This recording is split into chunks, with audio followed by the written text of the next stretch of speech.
À la base, j'avais peur des fonds marins. Tu sais, cette immensité sombre où tu t'imagines qu'un énorme poisson va surgir de nulle part pour venir croquer ton petit orteil. Avec le recul, je me demande si cette peur était vraiment la mienne, ou simplement une histoire que je me racontais. Parce que quand j'étais petit, je passais mon temps à chercher des poissons dans les piscines. J'étais persuadé que si je regardais assez longtemps, j'allais finir par en trouver. Comme quoi, les peurs évoluent. En passant de plus en plus de temps avec les animaux, j'ai fini par comprendre une chose. J'avais finalement plus peur de moi-même que d'eux. Quand tu commences à observer ce qui se passe sous l'eau, c'est un peu comme les tatouages. Tu crois que tu vas t'arrêter à un, puis tu en veux un autre. Chaque plongée est différente, chaque rencontre raconte une nouvelle histoire. Et moi, en grand fan de Pokémon, j'ai presque l'impression de vouloir compléter un Pokédex géant. Sauf qu'ici, toutes ces créatures extraordinaires existent vraiment. À la base, j'ai surtout peur de mourir. Je suis quelqu'un de profondément anxieux. Je rumine le passé, je m'inquiète du futur et, bien souvent, j'oublie de vivre le présent. Mais sous l'eau, c'est tout l'inverse. Face à cette immensité, à cette vie qui continue sans se soucier de nous, je me sens infiniment petit. Et paradoxalement, c'est là que je me sens le plus vivant. Pour la première fois depuis longtemps, mon esprit se tait. Il n'y a plus d'hier, plus de demain, juste ma respiration et le spectacle qui se déroule devant mes yeux. Je crois que le bonheur se cache peut-être là, dans cet instant présent, et peut-être dans la plongée. 24 heures de voyage plus tard, nous voilà à Ahmed, un paisible village de pêcheurs situé sur la côte est de Bali. On y trouve notamment l'épave de l'USS Liberty, un navire coulé pendant la Seconde Guerre mondiale et aujourd'hui recouvert de coraux. Les plages de sable volcanique contrastent avec la silhouette imposante du mont Agong qui veille sur le village. Mais si nous avons fait tout ce chemin, c'est surtout pour rencontrer Jérôme, le fondateur de Plouf Diving. Voilà, le contrat de mariage. Tu mets bien que je suis à 100%, hein. Ok. C'est moi qui touche l'assurance vie, hein. Tu nous expliques où est-ce qu'on est. Valentin, c'est le fils de Jérôme, le fondateur de Plouf Diving. Indonésien, vietnamien et français, il jongle avec 5 langues comme si c'était la chose la plus naturelle du monde. Mais surtout, il partage la même passion que son père. Son rêve est simple, reprendre un jour le flambeau du padré et continuer à faire découvrir les merveilles de l'océan. Comme quoi, les tortues ne font pas d'erreur. Je me permets de mettre un petit peu sur le côté parce que, en fait, il faut savoir que le père de Valentin est décédé, malheureusement, il y a quelques semaines.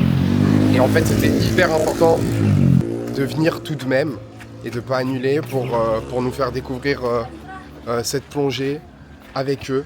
C'est une histoire de famille. Il est là pour reprendre les rênes et surtout, son père était quelqu'un d'extraordinaire et de renom. Donc merci à toi et tu peux être fier de ton fils qui sait prendre les choses en main jusqu'ici. Il faut savoir qu'ici, ils sont spécialisés dans la macrophotographie. Et comme vous avez pu le voir, Valentin, il parle hyper bien français. Parce que son papa, il était français tout simplement. C'est un expatrié qui est venu vivre sa passion ici. Et là, comme vous pouvez le voir, il y a une sacrée boutique spécialisée dans le matériel photo. La banane, c'est important. Eric, il est français aussi. Salut. Comment t'as connu le club? Ah, sur YouTube. Sur YouTube, voilà. Donc on va vous laisser des images du padré, parce que vraiment il fait des trucs exceptionnels, ils sont hyper réputés dans la macro-photographie, donc la macro c'est vraiment les petits animaux. T'espères trouver quoi aujourd'hui là? Ah, autant plus mimique. Oh, c'est très très très beau ça. Yeah. Inch'Allah. On va vous passer les moments chiants, je pense, où on a besoin d'être concentré, et puis on se voit directement sur le bateau. A tout de suite les gars. Nous voilà arrivés sur le premier site avec Aria. C'est lui qui sera notre instructeur pendant tout notre séjour à Ahmed. Et autant te dire qu'il connaît absolument tout le monde. À chaque arrêt, il salue quelqu'un. C'est le maire d'Ahmed ou quoi? Avant chaque plongée, il y a un rituel. Briefing de sécurité, préparation du matériel, en plongée, le moindre détail compte. Alors autant prendre son temps à la surface pour profiter pleinement de ce qui nous attend sous l'eau.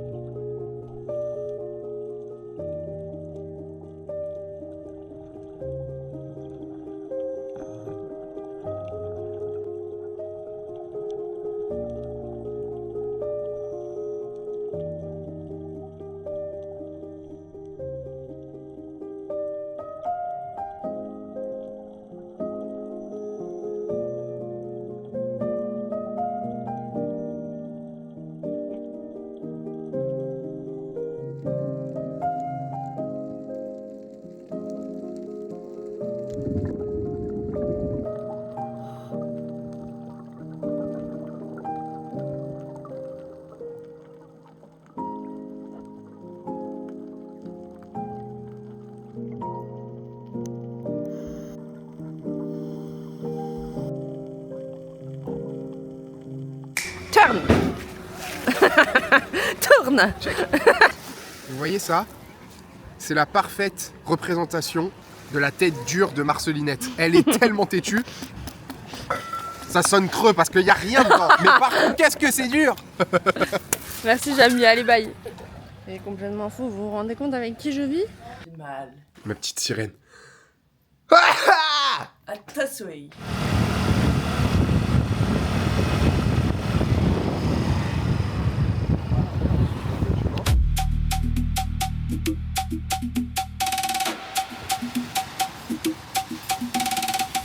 On va où?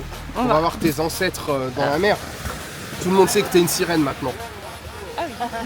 Ouais, il a dit.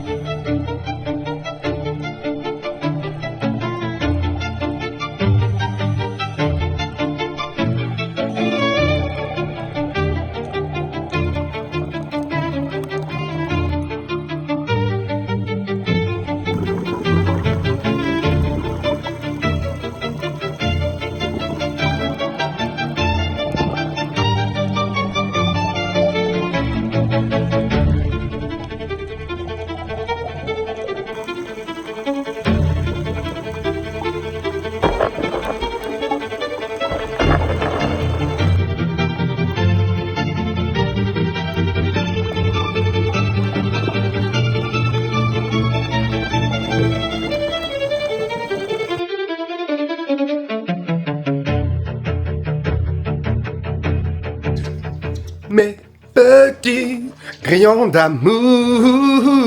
Regardez. Réveille-toi, tu dois dormir. C'est dur, hein. J'ai mal aux jambes, les gars. Ah, on a mal partout. C'est hyper intense. Et en fait, il y a tout un mécanisme avec l'évacuation de l'azote qu'on a dans le corps, avec la pression de l'eau, etc. Donc c'est très fatigant. Si on a des gars qui portent le matos en fin de session, etc., en fait, c'est pas pour rien. Même les moniteurs, les instructeurs et tout, machin, c'est pas par fainéantise ou quoi. C'est vraiment, il faut se reposer. Comme m'a gentiment expliqué Eric. On est crevé, c'est la dernière session ce matin à Ahmed. On fait un spot, une plongée. Apparemment, c'est assez pas mal. Enfin, c'est plutôt pas mal. Donc voilà. À la fois excité, à la fois grave la flemme. Je viens de manger ma banane, je vais continuer à m'hydrater. On va prendre le petit café. Rendez-vous sur place. Maintenant, quelques chiffres. Les récifs coralliens ne représentent qu'environ 0,1% de la surface des océans. Et pourtant, leur importance est immense. À eux seuls, ils abritent près d'un quart de toute la biodiversité marine. Les coraux sont des animaux extrêmement sensibles aux variations de température. Une hausse prolongée d'à peine 1 ou 2 degrés Celsius au-dessus de la normale peut provoquer leur blanchissement, puis leur mort. Croyez-moi, j'en ai fait l'expérience avec mon propre aquarium récifal. Quand un corail souffre d'un stress thermique, tout peut basculer à une vitesse impressionnante. Le réchauffement climatique exerce donc une pression considérable sur ces écosystèmes. Or, les récifs constituent un refuge, une nurserie et une source de nourriture pour une quantité incroyable d'espèces marines. Sans coraux, il n'y a plus d'abri. Sans abri, les populations de poissons s'effondrent. Et lorsque les poissons disparaissent, c'est tout un écosystème qui vacille par effet de cascade, y compris l'être humain. Dans de nombreuses régions du monde, des millions de personnes dépendent directement de la pêche pour vivre. Notre mode de consommation participe lui aussi à cette hausse des températures. Un seul petit degré supplémentaire peut condamner des millions, voire des milliards d'organismes vivants. Mais il reste de l'espoir. En Indonésie, certains récifs demeurent particulièrement riches et préservés. Les chercheurs tentent de comprendre pourquoi. L'une des hypothèses est que les coraux de cette région sont régulièrement exposés à d'importantes variations de température dues au courant océanique. Cette exposition pourrait leur avoir permis de développer une meilleure capacité d'adaptation que d'autres populations de coraux. Un immense merci à toute l'équipe de Plouf Diving, à Aria et bien sûr à toi Valentin. Tu le sais, tu as tout mon soutien. Si vous souhaitez découvrir Bali sous l'eau avec des passionnés, je vous laisse le lien du centre de plongée dans la description, ainsi que celui de la chaîne YouTube. Donnez-leur un maximum de force.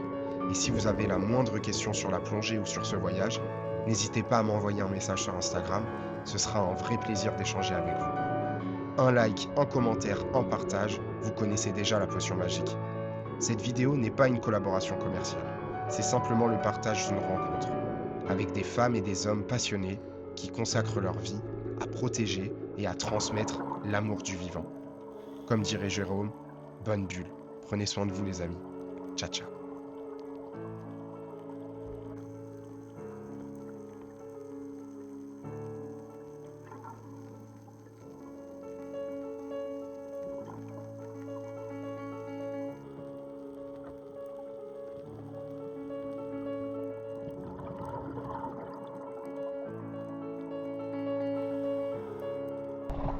Cochon, elle fait pipi.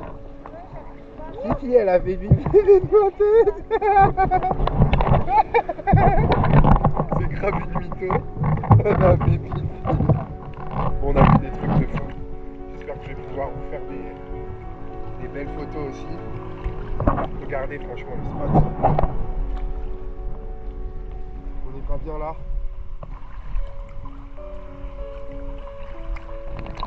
What's up, brother? It was good, huh? Morena, octopus. Finally, yeah? Yeah, I'm so happy. Ah les gars, des big murènes et tout, franchement c'était génial. Yeah, yeah, we smoke.